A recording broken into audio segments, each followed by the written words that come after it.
Lucas, capítulo 24. Nas primeiras horas do domingo, as mulheres foram à tumba. Levavam as especiarias que haviam preparado para o sepultamento.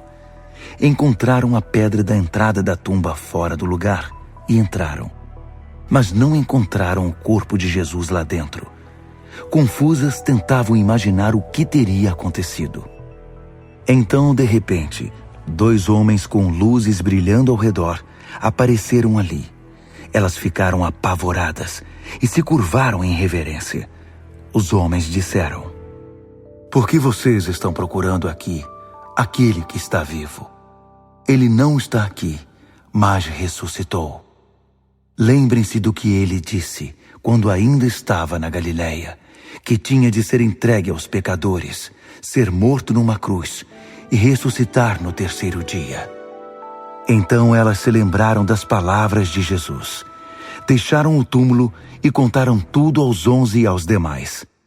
Maria Madalena, Joana, Maria, mãe de Tiago, e as outras mulheres que estavam com elas relataram os fatos aos apóstolos, mas eles não acreditaram numa só palavra que disseram, achando que era coisa da cabeça das mulheres. Mas Pedro correu até a tumba. Olhou para dentro e viu apenas alguns lençóis, nada mais. Abalado e admirado, ele voltou balançando a cabeça.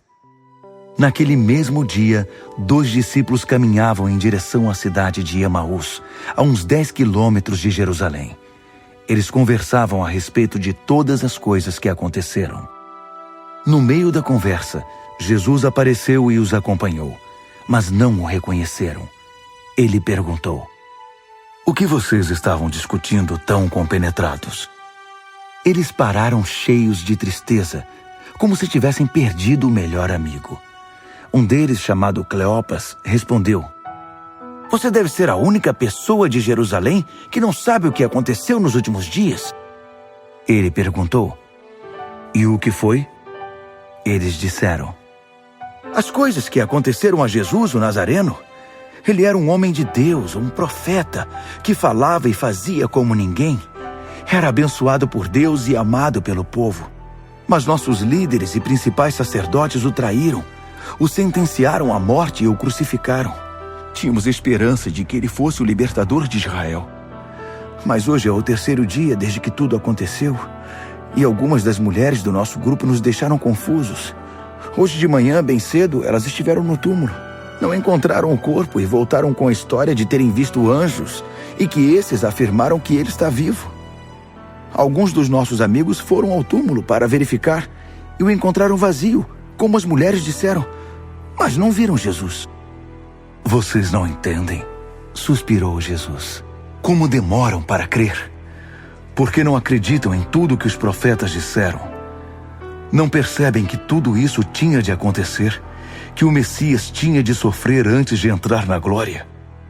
Então ele começou do princípio, com os livros de Moisés, e percorreu todos os profetas, explicando tudo o que as Escrituras diziam a respeito dele. Quando chegaram à entrada da cidade de destino deles, Jesus fez como se fosse seguir adiante, mas eles insistiram: "Fique e jante conosco. Já é quase noite, o dia já se foi." Então ele foi com os 2, e foi isto que aconteceu. Ele se assentou à mesa com os 2. Tomando o pão, ele o abençoou, partiu e deu a eles. Nesse momento, seus olhos se abriram, e eles o reconheceram. Então, ele desapareceu. Impressionados, comentavam: "Não sentíamos um fogo enquanto ele conversava conosco no caminho, enquanto nos explicava as Escrituras?" Eles não perderam um minuto e voltaram para Jerusalém. Encontraram os 11 e seus amigos reunidos ali, dizendo: "Aconteceu mesmo! O Mestre ressuscitou! Simão o viu!"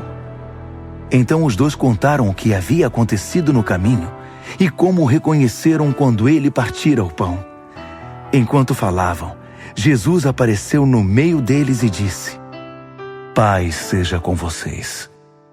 Mas eles pensaram que estavam vendo um fantasma e ficaram morrendo de medo. Ele, porém, os tranquilizou. Não fiquem preocupados, nem deixem que a dúvida os domine. Olhem minhas mãos, olhem meus pés. Sou eu mesmo. Toquem em mim. Examinem-me da cabeça aos pés. Um fantasma não tem músculos e ossos. Enquanto dizia isso, mostrou a eles as mãos e os pés.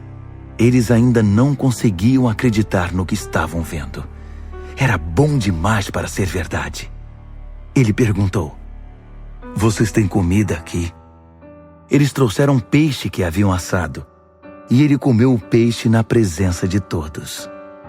Em seguida ele declarou: "Tudo o que eu disse enquanto estava com vocês confirma. Todas as coisas escritas a meu respeito na lei de Moisés, nos profetas e nos salmos tinham de se cumprir." Ele continuou a abrir o entendimento deles com relação à palavra de Deus, mostrando como se devia interpretar a Bíblia. Vocês podem ver agora que está escrito que o Messias sofreria e se levantaria dentre os mortos no terceiro dia, e uma mudança radical de vida por meio do perdão de pecados é proclamada em seu nome a todas as nações, começando aqui em Jerusalém. Vocês são os primeiros a ouvir e ver tudo. Vocês são as testemunhas. O que virá depois é muito importante. Enviarei o que meu Pai prometeu a vocês. Então permaneçam na cidade até que recebam, até que sejam capacitados com o poder que vem do alto. Depois ele os levou para fora da cidade, até perto de Betânia. Levantando as mãos, abençoou-os, e enquanto os abençoava, foi elevado aos céus. Eles se ajoelharam, adorando-o. Voltaram para Jerusalém, explodindo de alegria, e passavam todo o tempo no templo, louvando a Deus. Amém.